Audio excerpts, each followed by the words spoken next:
If I seem a little off in this video, it's because I am. The United States is the ghetto. It is. And that has taken a lot of my emotional and physical energy the last few days. Like, I was very much so not gonna film today because I was just so drained. But I said, look, I'm not gonna let these people steal my bag. This is my bag. So you're gonna go pop a 3-hour nap, got a mug of black coffee, got Taco Bell coming, just for fun. And we're gonna get back to business. So, hi. It's Kendall here. If you are new around here, welcome. If you're not new around here, what is up, home skillet biscuit? I'm filming this on the 8th, so we are just barely over a week into the new year. It's still the ghetto. Here I am before you, a splitting headache. It's also my birthday, the day that you're watching this. My birthday is January 9th. Just a typical, multifaceted, multi-dimensional, multi-talented Capricorn. Excellent at every goddamn thing she touches. And it's Saturday. Happy Saturday. If you don't know what Saturday is when I do a little something, just a smidget of something on my channel called Bad Movies and a Beat, series where I talk about bad movies while putting my makeup on. So last time we were here, we actually ended the year with a twofer, which is the first time we've ever done that, 2 movies. We talked about KFC's a KFC funded romance and a homicidal Christmas themed shark movie, horror movie, Recipe for Seduction, and Santa Jaws, respectively. If you haven't seen that, you can check that out up above, or you can check it out in the Bad Movies and a Beat playlist. Today, admittedly, today might be a really good distraction though, because today, I don't even know where to start. I feel like it's very appropriate because last year, I started the year with all this hope. Now I'm starting the year with a clusterfuck, and I feel like that's very appropriate that we talk about probably the worst film I've seen in a while. I feel like I say that a lot, but it seems like they step it up each time. Today we're looking at another foreign film, which I feel like I need to do more foreign films in the new year because they be wildin'. People, foreign films just don't give a f. Like, they really don't. Today we're looking at a quote-unquote controversial drama coming out of Spain called Skins, not to be confused with the UK teen drama of the same name, Skins. It is the 2017 feature film debut of director Eduardo Casanova, who is undoubtedly an example of why I hate art people. There's people that enjoy art, and then there's art people. Art people, capital A, capital P. The sole reason I actually didn't go to a full ride at an art school. That would have been my future. And I said, no, I would literally rather jump off a bridge. Art people are what I refer to as the super contrarians of the art world. They're just bombastic, pretentious, and they use it as an excuse to make lazy, and sometimes not lazy, sometimes embarrassingly intricate pieces of shit. It's meant to be esoteric. It's meant to be misunderstood. By people not enjoying the art or not getting the art, it's able to elevate itself to this very exclusive upper echelon only certain people understand. You, simpleton, will be completely turned off by the shock of the images that you'll see and won't be able to really digest the social commentary. Everyone loves to put umbrella the bull that they make under social commentary. You normie, were turned off by all of the very shocking and a lot of times grotesque and ew things that are done by simple nature of you being normal. Completely poo-pooing all social norms in an effort to make lackluster art often. The egregiousness of being an art person exists, like most things, under a spectrum. On the, benign side, you have Lady Gaga in a meat dress, and on the extreme other side, you have a Serbian film. Art people are salesmen. The entire point of an art person is to spark outrage. Gaslight you because you're too stupid, you simpleton, to understand a literal art piece that is just a men's urinal and I signed a fake name on it and put it in a gallery. That is a real thing that happened. It's your fault you don't understand the butthole face girl. Which brings us to today's movie. That's right, you heard that correctly. Booty lips, butt mouth, face farts. It has it all. There's an ass for a mouth and a mouth for an ass. Please ignore if I have food in my teeth. I'm taking tacos to the face in between cuts. I first heard of this movie, of course, where I hear from everything. Twitter. With a labored sigh, I reluctantly added it to the list of movies for me to watch. But the second mistake I made outside of putting it on the list of things to watch is that I said, hey, Twitter, you want to watch it with me? I shouldn't have did that. I didn't know. And I don't think I lasted the first 15 minutes. Like, it was a lot. It was a lot. And I felt so guilty for dragging y'all in on that because I didn't know. I didn't know. I'm sorry. I'm not going to watch this. Y'all got me watching some foolishness. But of course, we're making this video today, so my curiosity got the better of me. And I watched it several times. I've seen this movie like 6 times at this point. Maybe not 6. 4 to 6 times. And partially why I watched it so much is because I wanted to nitpick all of the art so that people be like, well, it's because you just don't understand. Shut the f up. We all understand that this is supposed to be a movie about like loving yourself regardless of what you look like. And yes, he did put a lot of work on the color blocking and color theory because that's how you know that their stories intertwine. Sorry, I'm getting ahead of myself. Though the butthole mouth girl, her name is Samantha. Her name is Samantha. I'll call her Samantha throughout the movie. I was about to call her the butthole mouth girl. Though Samantha is undoubtedly the attention grabber, because no one really told me that there's like more to it. There's more people in the story outside of her. The film isn't just about her. It's about a number of people who have various physical and mental abnormalities. The film is essentially how all of their stories kind of come together and intertwine. Warm-hearted story about love and acceptance. If I were to describe it more charitably. But I won't, damn it, because that's what the art people want you to do. Yes, all people, regardless of disability, deserve like love and companionship and all those things. However, to get that point across, you got a person who has an ailment I don't think has ever existed. I think the point is moot when you end up doing this bullshit. I feel like I've talked a lot about the movie already and I haven't even started the movie. So without a further ado, this is Skins, Pieles, 2017. It's the year 2000 when the movie begins. And we have a super close-up of a man on his phone and he seems distressed, sweating, on the brink of tears, and he's calling a hospital to check in on a woman who's about to have a baby. And this is his wife and soon to be his newborn son. He calls to check in on them. They tell him that everything's fine with the child and the mother. You see that he's in a room with a bunch of pink items and he's looking at a book of children. Okay, hold on, I forgot. Again, verbal warning. We're gonna be talking about child sexual abuse, but there's a lot of uncomfortable implications, and if that particularly makes you really uncomfortable, feel free to skip ahead. That's essentially all you need to know in that regard. So the man is coming to this place for the first time and he seems incredibly nervous and I guess feeling guilty that he's a pedophile and that he's coming explicitly to do pedophile. Disgusted with himself, and he's talking with this woman who presumably runs this establishment, if that's what you want to call it. He considers leaving and she tells him in a very twisted logic that she runs a social service essentially, and that would it be best for him to go back to his wife and child where he's obviously struggling with his urges or his instincts or whatnot and could go back and hurt his own child, or would you go here where essentially we house the people that are born to suffer. I can't even say, God. Also, by the way, she's butt-ass naked having this conversation. And it's not funny, but like the first time you watch it, you can barely hear what she's saying because you just see naked grandma in front of you. Like, what the f is going on? They never really explain why she's butt-ass naked either. It's just she's butt-ass naked. That's just what she is. She does everything butt-ass naked with pink heels and like pink pubes. Like you can see that. The woman tells this man that there's a girl named Laura. There's a lot of Lauras in these movies. Have you know? Laura?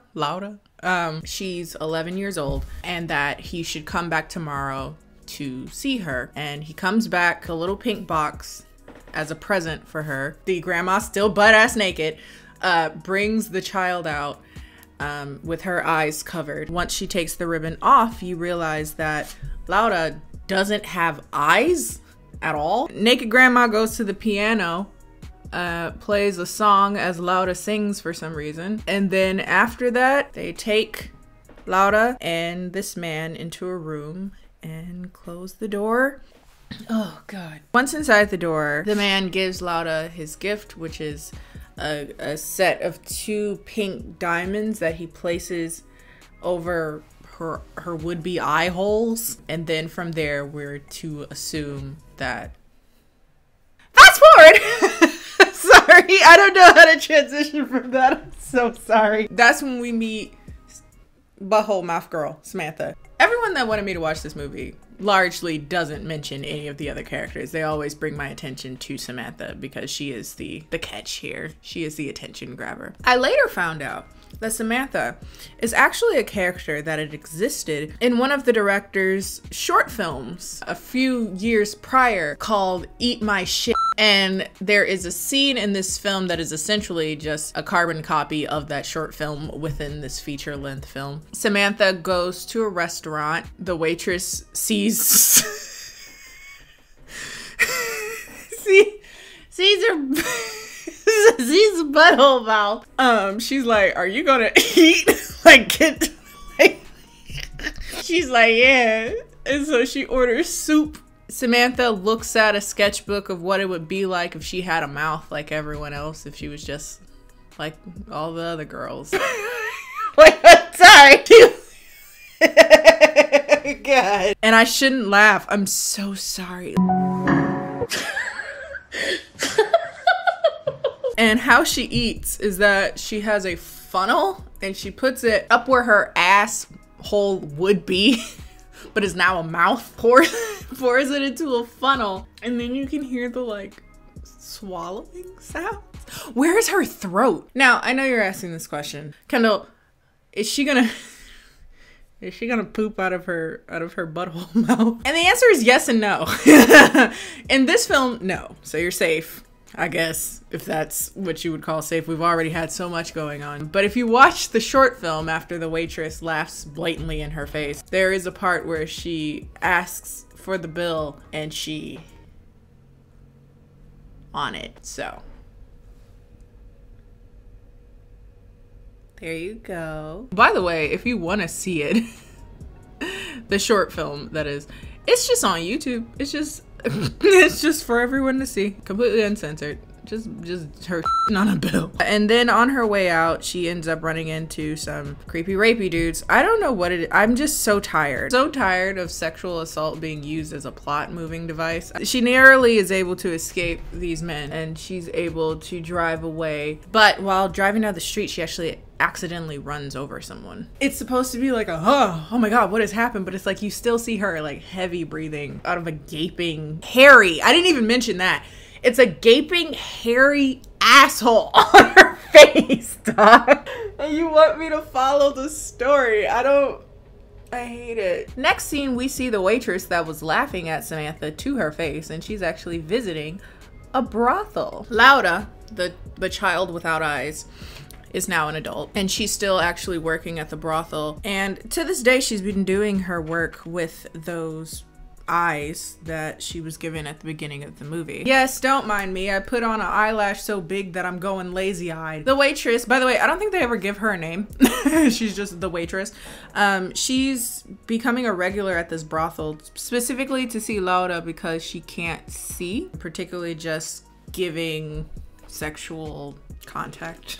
Sounds so clinical. Next we have Ernesto, who we are introduced to by him servicing himself to a picture of a woman who has an apparent face deformation, abnormality. I don't know what the most appropriate nomenclature is. While doing this, his mom comes in on him, and she not only sees him masturbating, but she sees that he's masturbating to a woman who has a facial deformity and loses her mind in a very like soap opera. He goes to console her, just dick swinging.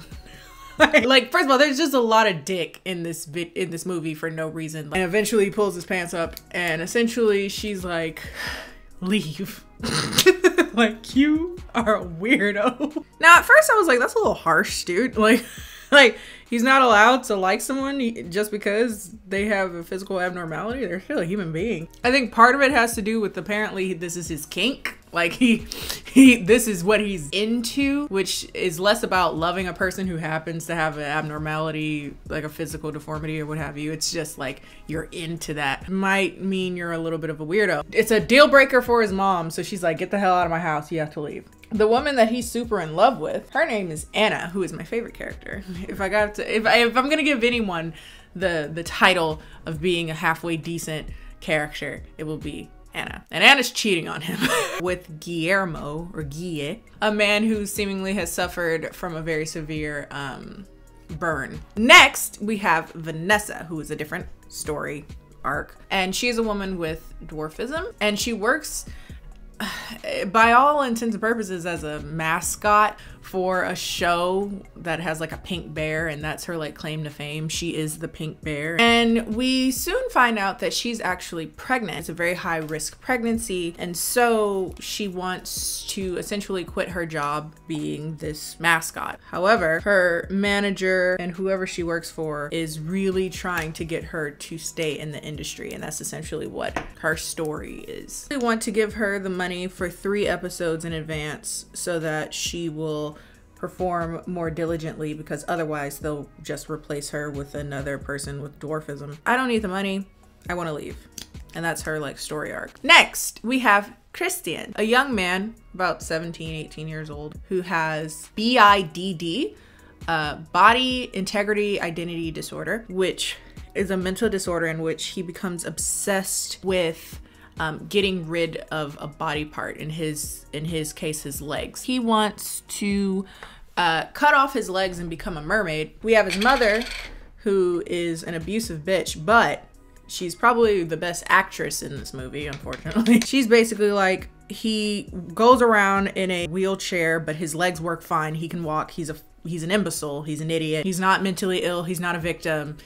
He's an idiot, which, hey, top tier parenting there. I forgot to mention, one of the things of him wanting to get rid of his legs results in him actually self-harming himself on his legs as an effort to get rid of them. But yeah, they end up going to the social worker therapist type situation. And while there, the therapist kind of asks, you know, why do you want to get rid of your legs? They're healthy. And he's like, they're not mine. They're not my legs. He says he'd be happy if he didn't have legs because mermaids don't have legs and they're happy. Then the therapist brings up his father and says like, hey, do you want to see your father? Like, what's going on with your relationship with your father? And he says, yes, he wants to see his father. He wants to see his father. And it makes his mom lose her shit.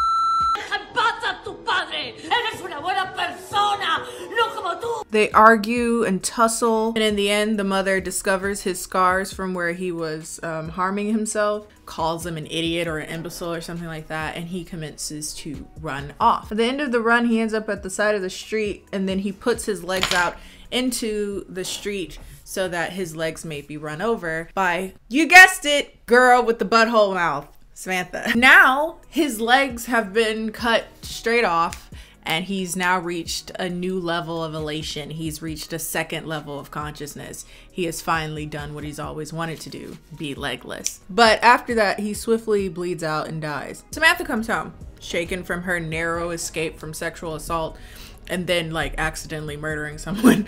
And she's a little distraught, as you can imagine. Her father finds her, more worried that she went out without a covering for her face. In this conversation, we learned that essentially he's really concerned that people see her. Apparently his wife, so her mother, also had the same predicament. How do you feel? You can't get a text back.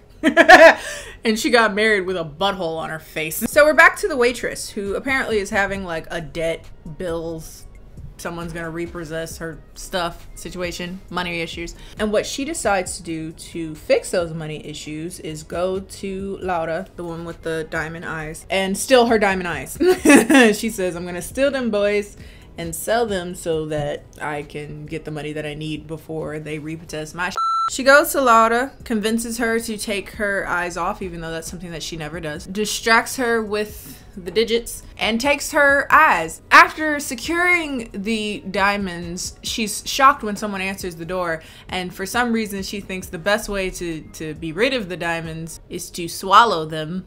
Swallow them, not put them in her mouth, swallowed them. So, to get the diamonds, Yeah. Samantha, still traumatized from killing a man, but it's her birthday, so more important things. And her father comes in with her birthday cake, which is just like a vague purple liquid. Candles floating on top of it, which she...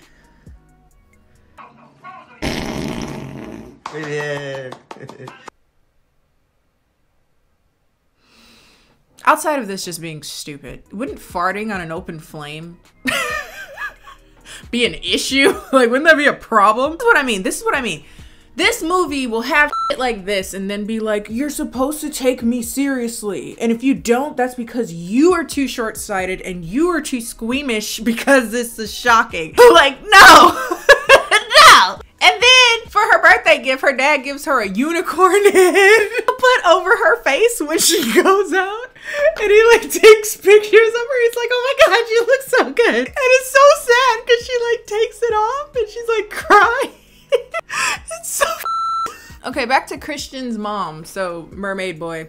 She's there at his funeral, and at the funeral, guess who shows up? Kristen's long lost father, her husband, who is the pedophile from the beginning of the movie that gave Laura the pink diamonds. Full circle. It's coming full circle. They have quite the emotional reunion, and she essentially says, like, why did you leave? Why did you leave when we needed you most? Like, why did you go? And she's intense. She's like, I would have forgiven anything. Todo. She goes to her dead son's things and finds a tail that he was sewing to live like the mermaids, and she puts it on in a very like weirdly sensual way. She tells her husband that he had wanted to be like the mermaids, and he said that he already knew that because he had been following Kristen on Facebook. And she's swift to say, were you following me? Did you look to see what I was up to? I'm on Facebook. And he's like, nah. He ends up telling her that he left them because of their son. Like, when their son was born, it changed everything for him. And she's like, I would have had an abortion if you wanted me to. I wouldn't even had him. Girl. And then he finally just tells her, like, I had to leave because I'm sick. Like when we had a child of our own, alluding to him being a pedo. And he didn't want to harm their son. She doesn't take it well. Back to Anna and Gia, the cheating couple. Gia is like, you have to tell Ernesto, the one that was spanking it to her, spanking it to her photo. You gotta tell him that it's over. You gotta break up with him. And she's like, I'm gonna do it tonight when he comes over. So that night, Ernesto comes over and they have dinner of eggs and French fries. And a loaf of bread, what? So they get to talking, and Ernesto brings up how his mother had found out that he had a girlfriend and how she didn't seem to be super thrilled about that. And Anna's confused because it's like, you're a grown man, why would she care that you have a girlfriend? The reason she was upset is because she found out, because she had always had suspicions, but she found out that I like girls like you. And she's like, what? And after this back and forth, we essentially learn that he has a fetish for women who have physical abnormalities. A ver, Ana, si tú ya sabes que a mí me gustan las mujeres deformes como yo. Sí, por eso no había tenido novia antes. This is the only claim to fame they can say that this is supposed to be a movie about something deeper. She essentially tells him, stop fetishizing me. Yo soy algo más que una chica deforme. Again, she is the only character that I somewhat like, so go ahead, Anna, tell him off. And then Gia calls. He's like, who's Gia? And she's like, yeah, I'm breaking up with you. I found someone else, sorry. Yo, my mom threw me out. I was hoping I could stay with you. And she goes and she gives him $30. Pero me tengo que ir ya.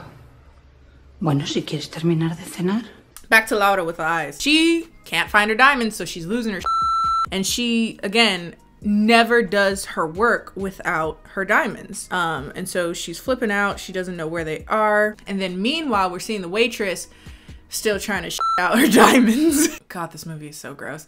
She ends up going to the shower, taking the shower head off, shoving the tube up her ass and filling it with water in like this really makeshift enema situation. She gets the diamonds. Again, trigger warning, because people just love using sexual assault as like shock factor. We're back at Samantha. She runs into the rapey guys and they sexually assault her. And that's where we see that she has a mouth for her butthole. It happens and she bites. I'm just so tired of movies like this using sexual assault as like a funny quote-unquote plot moving device. Anywho, after which she walks around forlorn and depressed. She considers taking her own life by jumping off of a walkway onto a moving train. But before she does, she just kind of passes out and lays on the street. Anna and Guille get in a fight because she's still getting calls from Ernesto after she's broken up with him. And Guille is really over it, so he just leaves kind of disgruntled. Vanessa, the woman that's pregnant, she officially tells her agent that she no longer wants to do her job as the pink bear. Y'all forgot that was even a storyline, didn't you? Because she's more concerned about the future of her unborn child. She ends up getting a fight with her agent over that, and it results in her just throwing the case of money that they were offering her out of the window. And for some reason, he jumps after it and dies right next to Guille, who's storming out of Anna's apartment. And so now he has this case of money. He takes it up to Anna. They talk about what they're gonna do, what he's gonna do, and I'm gonna use it to get reconstructive surgery on my face, which is interesting because kind of their relationship was that they understood each other. Suddenly he has a problem with how he looks and he wants to look different. There's this chasm between them, you know, they're not both going to continue to be quote unquote abnormal. Ernesto discovers Samantha passed out on the floor, sees her gaping asshole on her face, and then falls in love at first sight. Back to the pedo, he goes into his son's bag and realizes that the reason why he had such a fascination with mermaids is because his dad had a mermaid tattoo on his arm, and then he starts crying. I don't know why he just got that.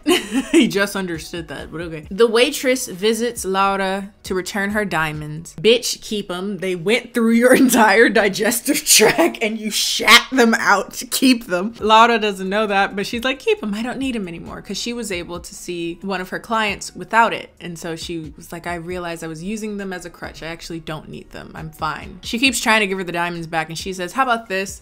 Let me touch you in return for giving you these diamonds. She touches her face, touches her boobs and stuff, and you know, so there's that. Samantha's back home. Here's news that the mermaid guy who wanted to get rid of his legs actually did so to commit suicide, so people are no longer looking for her in a hit and run. Did I mention that? They were looking for her in the hit and run of why he had no legs. So that was another thing she was stressed about. And I guess since they've discovered that, all is well with the world. So now we're finally here to wrap up all the stories. Anna leaves Guille because she realizes that she's better off without a man and that she knows how to love herself as she is. The wife asks Pedo if he wants to start over since they don't have a kid anymore. She's like, well, he gone now. What about us? And he's like, no. The waitress and Laura have the second most disgusting kissing this movie. She takes her whole but they seem happy and that's all that matters. Guille gets his surgery. He's able to start a new life as a more beautiful man. Vanessa has her baby. Ernesto and Samantha fall in love, share a kiss. They zoom in on it. They zoom and they tongue kiss. Take from that what you will. And they zoom in. It's so gross. And now finally Kristen is presumably, I guess, in heaven or some form of joyous afterlife in which he is finally a mermaid with a horrifying fleshy mermaid tail of which nightmares are made of. And that is skins. I don't even know where to start. Where do I go from here? I hate this movie so much. But again, it has this weird quality of making you want other people to watch it. You feel kind of vindictive. Like, if I had to sit there and watch that shit, you all will. Which is partially why I'm making this video. Because again, if I had to do it, then everyone else has to, alright? Whatever moral, quote unquote, it was going for, it largely gets overshadowed by disgusting. And yes, I understand art people.